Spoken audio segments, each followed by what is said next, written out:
snowed about 4 inches, 3.5, 4 inches of fresh snow overnight since dark. This is just after the sun crested the mountain in the morning. So that's what I'm collecting here, is just the top layer of the very cleanest, freshest snow that there is. Pack it a little so we can get as much in there as possible.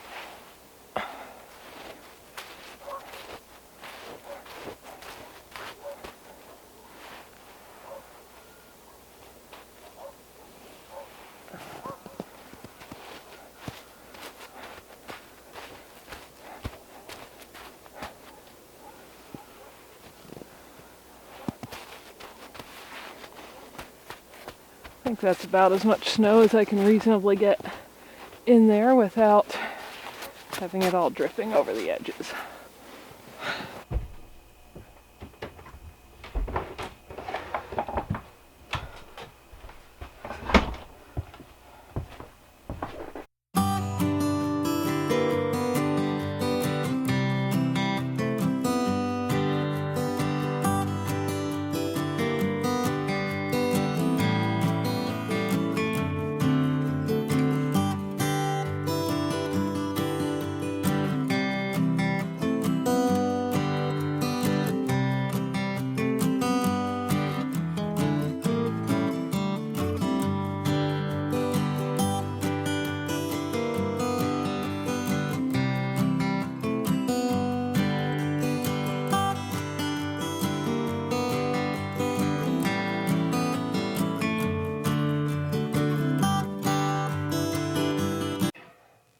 So, after about an hour and a half, that has all melted. That was just with the, stove here just on low to get that melting. Other ways this could have been melted, that time lapse took about an hour and a half, is I could have just set it in here and let the heat of the house warm it. I have done that before. It will certainly melt eventually because snow's so good at insulating and there's so little water in there. It can take more than a full day to melt, so I wasn't going to run the camera time lapse for that long, just for the sake of battery use. So I did it on the stove, but I certainly could melt it just in the house. It would just take a long time. So, just to show you how much water we actually got out of that, that's 1 pitcher full. I'm just going to pour it into here. Now there is, I don't know how well the camera can see this, there are some little floaties in there because of course snow melt much like rainwater, even though that had just snowed overnight and was the cleanest layer I could find, and there's some more in the bottom here, is never completely clean because it washes lots of stuff out of the air as it falls. So that is about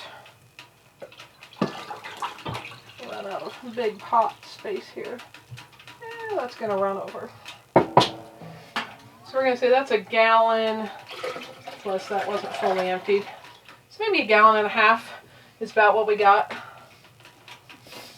I don't know if you can see some of those particles still stuck to the bottom of the pot, just that had settled out there as it was melting. That's another factor, of course, to consider with using rain melt or snow melt. If that's something you do consistently and there's particles floating in here and such, you're going to want to probably have some kind of filter system. So this works.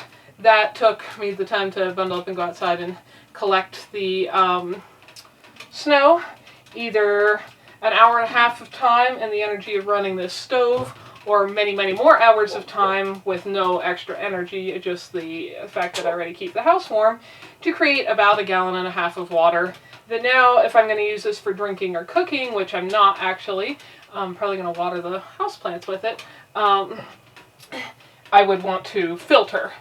So this is doable. It certainly beats dying of thirst.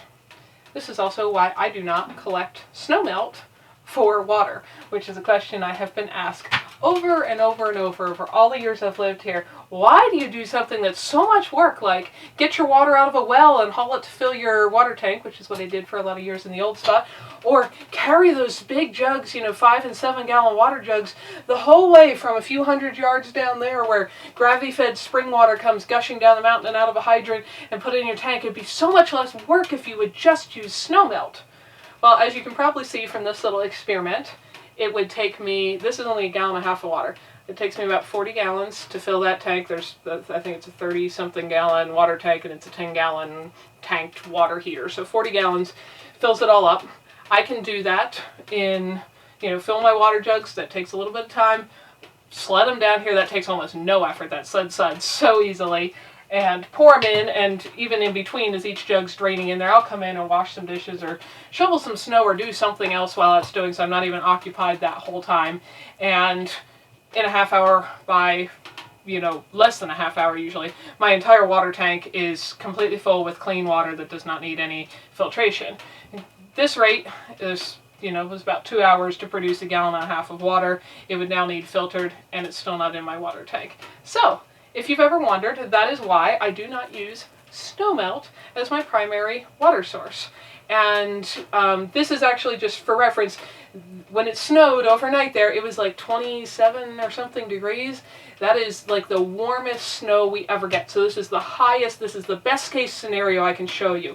A lot of times when it snows here, it's in the low 20s or it's in the high teens Fahrenheit, and that means the snow is much drier. So that same amount of snow I could pack in here might give half or less the total water volume when it was finished. And so, again, if you have nothing but snow and you are otherwise going to die of thirst, absolutely melt snow water. But it is just about the most work intensive and energy intensive and time intensive way you can possibly source water. And so if you have any other way to get it, like awesome gravity-fed spring water, you're probably not going to choose to use snowmelt. So I just wanted to do a little demonstration for everyone who keeps asking me about this repeatedly, and if you've ever wondered how that works, that's melting snow for water, and why I don't normally do it. Over here at Fineth, thank you so much for watching these videos and spending some of your very valuable time choosing to do that. We hope you found something that was useful, educational, helpful, maybe save someone else some time and trouble, or just something just plain beautiful. If you don't want to miss any videos, subscribe and hit the bell. And thanks for coming along on our journey as we build a new little homestead with our tiny house and everything to come.